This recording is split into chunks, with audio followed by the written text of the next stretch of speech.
What up, potty people, and welcome back to Clipped. As always, I'm Eric, your host, and this show brings you the tips, resources, and people to help you become a better content creator. Today, I'm talking about being an elder millennial or a person over 40 and creating content. And the question of the day is, why does being an older content creator set you up for more genuine fulfillment with your content? Believe it or not, myself, those of you out there that are a little bit on the older side, quote unquote older, because now we've got all these Gen Z and these crazy kids that are in their 20s or even teens, and they're pumping out content that gets millions of views. What separates us from them and why we actually might have an advantage being on the quote unquote older side? So that's what this episode is about, creating content as an elder millennial or somebody over 40. As always, guys, this podcast is sponsored by Riverside, my favorite place to record audio and video online. And they just did a huge announcement where they are talking about all these new features and updates that they've added.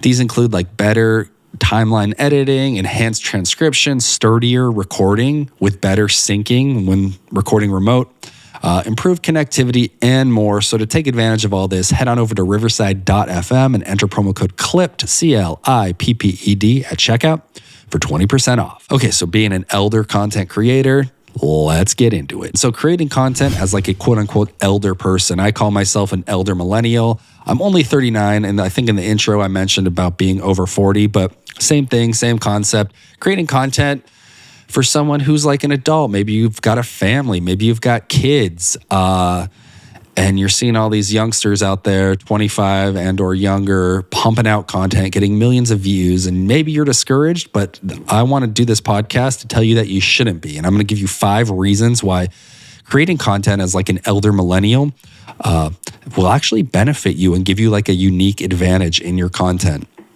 And so the first is depth of life experience.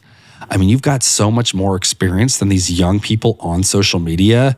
You can offer more wisdom, really, and more relatability because it's likely that you've been through some things. And I think as a content creator, we tend to inject like things from our life, past experiences that maybe we've learned from. Maybe we got, something, we had to overcome something. And I think whether or not you're like talking about that directly, I think that life experience just comes across in your content.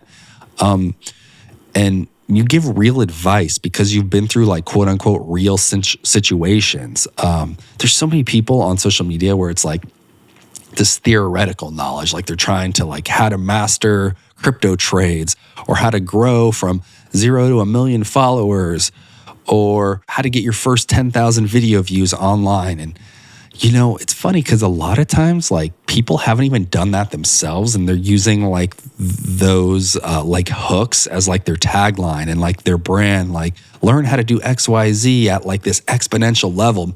And maybe they've done like a little bit of that or they're on that journey as well. But I see a lot of people doing what I call theoretical knowledge, not practical knowledge, or like real life experience with real life advice and a proven track record. And I think if you are a little bit older, it's likely that you've achieved and overcome some things, and you're probably going to pepper those into your content as like part of your teaching or part of your draw, and just why people want to genuinely like you because they can trust you, because they know you're not BSing them to try to get clicks and views and like hyping things up. And it's more you're coming from a genuine place when you speak with genuine stories, genuine triumphs and genuine failures.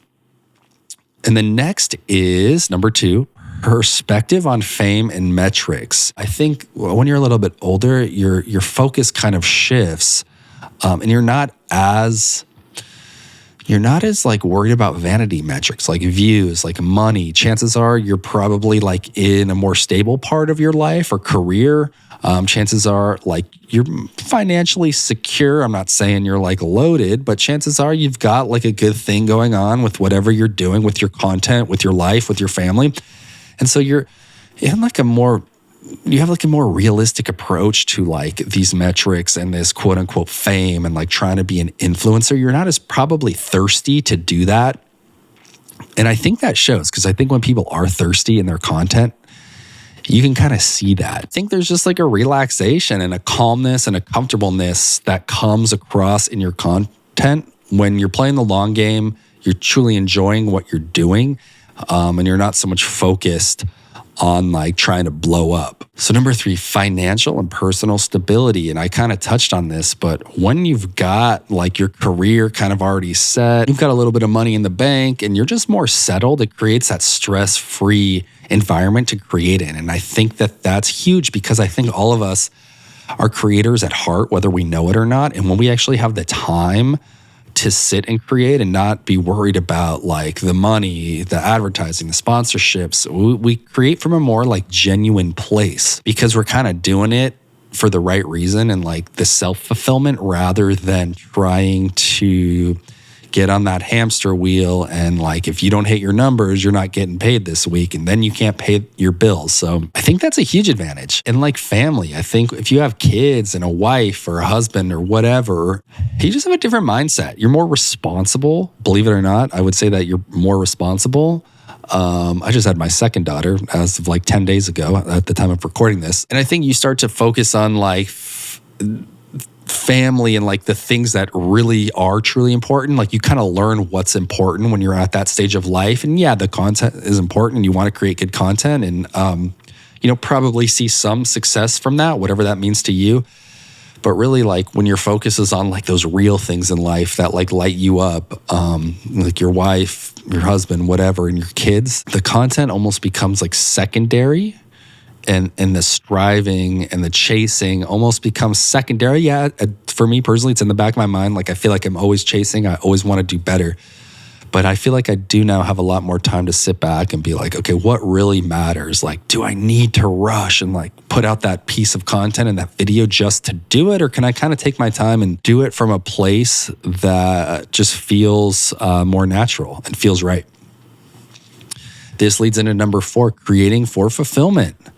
You're creating for personal satisfaction rather than financial gain. And I think when you're doing that, there's this aura that comes across in your content. And yeah, maybe it's not appealing to the Gen Zs or whatever's below them. I think it's called Gen Alpha. But, with tech and as things continue to move quickly, especially as like millennials get older and even like Gen Xers, they're probably looking for people that are similar to their age for the content that they're consuming. Like chances are they're not consuming like the content of like a 23-year-old who has a camera following her around in Manhattan all day, going from like yoga to the coffee shop to like some trendy bar at night.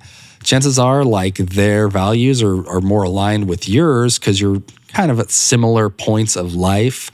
And so I think they're going to get satisfaction from that. And you are knowing that like you're reaching people that are in a similar place in life. And that's fulfilling. And number 5 is changing demographics. There's more people online, like older millennials, Gen Xers and boomers than ever before. And you might have, believe it or not, more opportunity to monetize and sell a service or a product because if you're selling something, chances are like they're going to have the means to buy into whatever you're doing or whatever you're selling. Whereas like a younger generation, they're inundated with so much shit and so many influencers and they don't know their ass from their elbow or like who they even are or what they want because there's so much coming at them from all directions each day.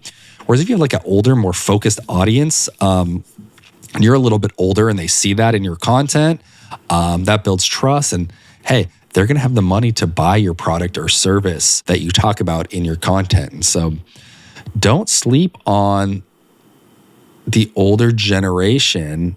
I'm only 39 again. I don't think I'm part of the older generation yet, although I've got a lot of gray hair. But yeah, we might be more apt to buy your product or service or whatever it is that you're putting out because we're already established. We've got a little bit of money in the bank and we're probably eager to try new things. So yeah, that's why I think creating content as an elder millennial, Gen Z, or boomer has a lot of advantages. And I think the market for that type of content is going to continue to grow, especially as millennials get older. We're looking to other millennials for advice and information. So how old are you? And where are you at in your content creation? Have you started? Are you thinking about starting? Do you feel like you're too old? Let me know. Slide into my DMs on Instagram. That's at the Podcast Haven. Happy to chat. Happy to answer any questions that you have about podcasting. Would love to see what you guys are putting out into the world. So get in touch with me. Instagram's the best place. That's at the Podcast Haven. And until next time, guys, keep listening, keep engaging, keep creating. I'm out.